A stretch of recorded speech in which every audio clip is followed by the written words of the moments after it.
Hey y'all, what's up? Okay, so I'm gonna do a little video about my trip to New York and the ball of shittiness and awesomeness that it was simultaneously.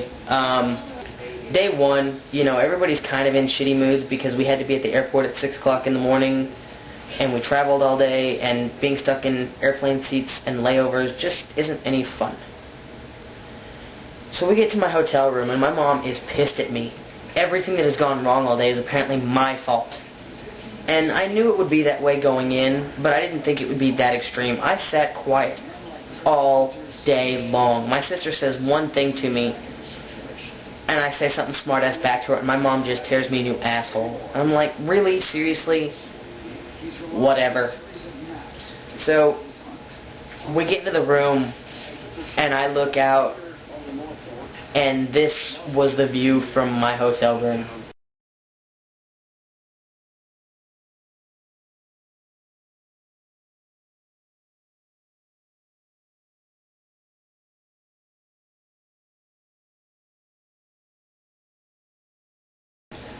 Our hotel room looked directly into Ground Zero. It was really cool. Like, I mean, Ground Zero was literally across the street from us.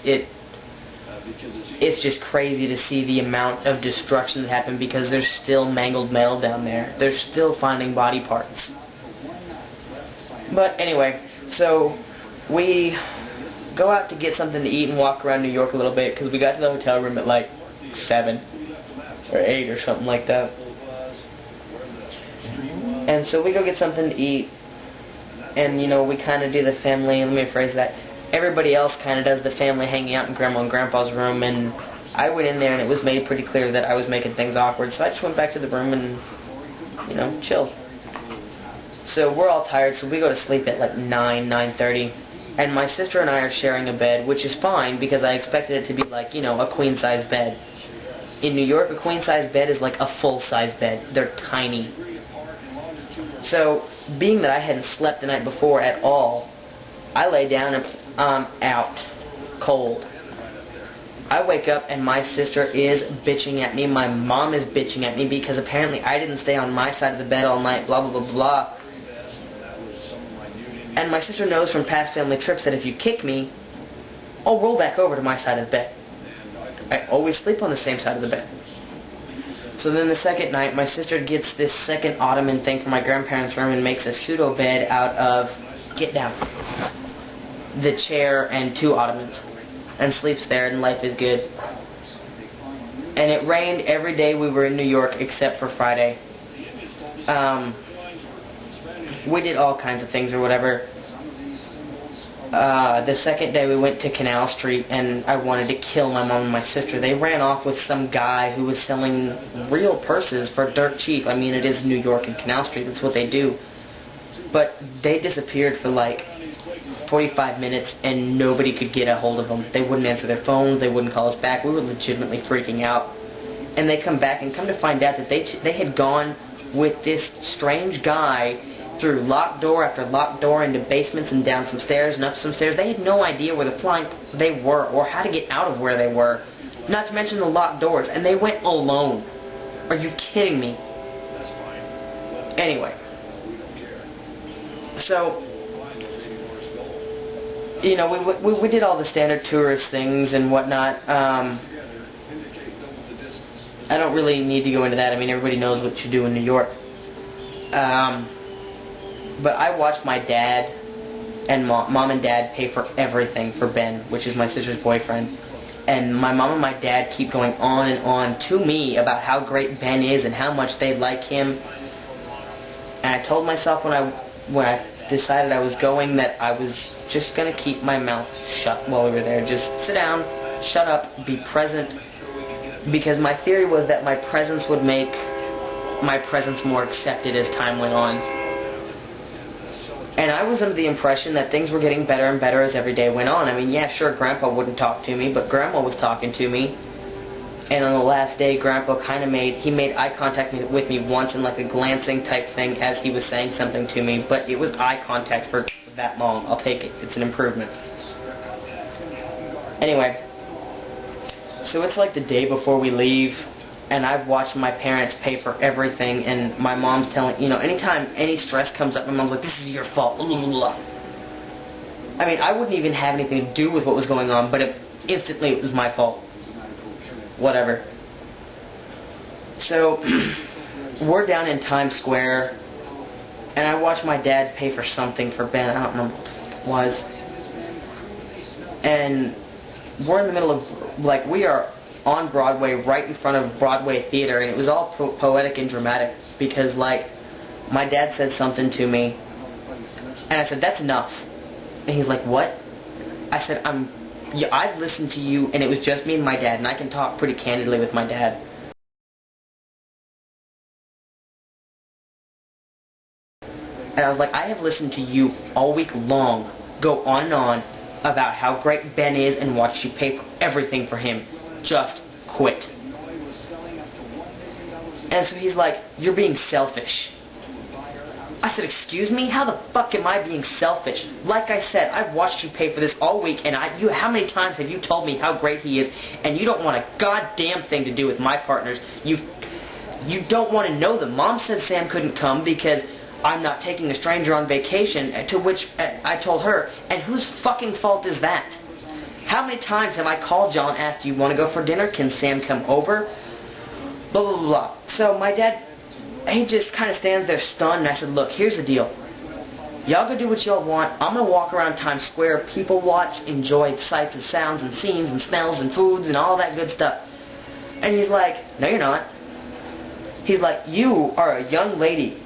You have no business being alone down here. And I said, Dad, look, I know that you will never see me as your son, and because you will never try, but every other motherfucker out here sees a nice-looking young man who, to be quite honest, is pretty big and they probably shouldn't screw with. And he's kind of, whatever, come on, let's go. And so I take off, and he's like, where are you going? You know, come back here. I looked at him with this shit-eating grin on my face. I was like, really, Dad? There are 500,000 people in 5 square blocks. Find me, and took off.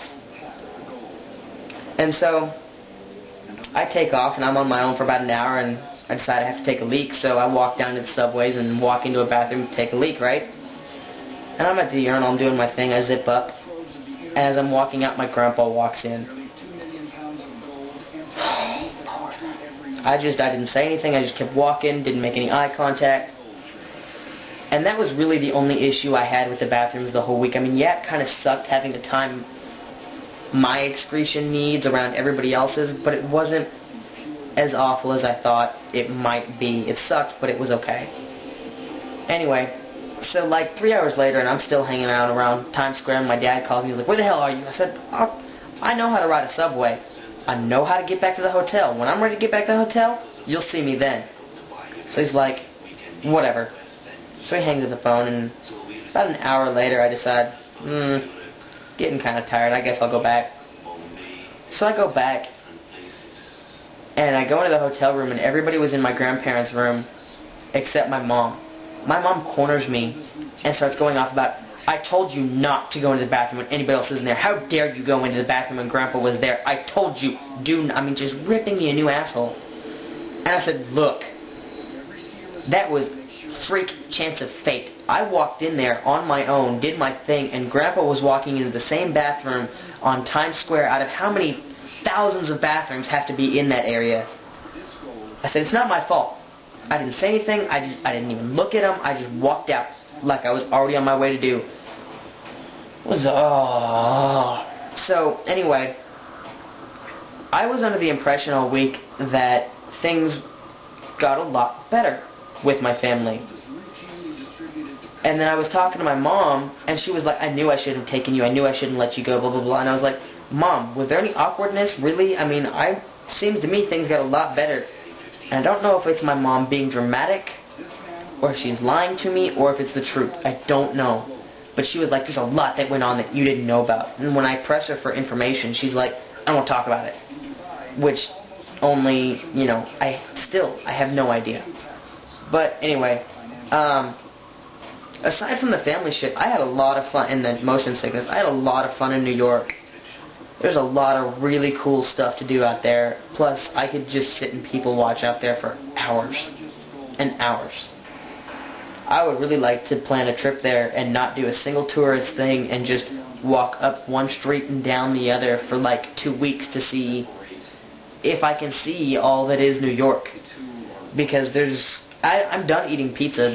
I'll never have pizza that's that good again. Oh, and in New York, they don't do Parmesan on pizza. I go in and I grab a piece of pizza and I sit down and I grab the Parmesan thing and dump it, you know, I cover my pizza in Parmesan. And I take a bite of it and I was like, holy shit. I look at what I put on my pizza, it was a shit ton of garlic powder. So I brushed it all off and it was actually really good once I got rid of, you know, the obscene amount that I had on there. But yeah, I'm pretty sure this video's got to be kissing close to 10 minutes. So it was the majority of my adventure. There was a whole lot of suck as far as family goes, but putting them aside, it was a lot of fun. But yeah, that's that. I'll catch y'all later. Bye.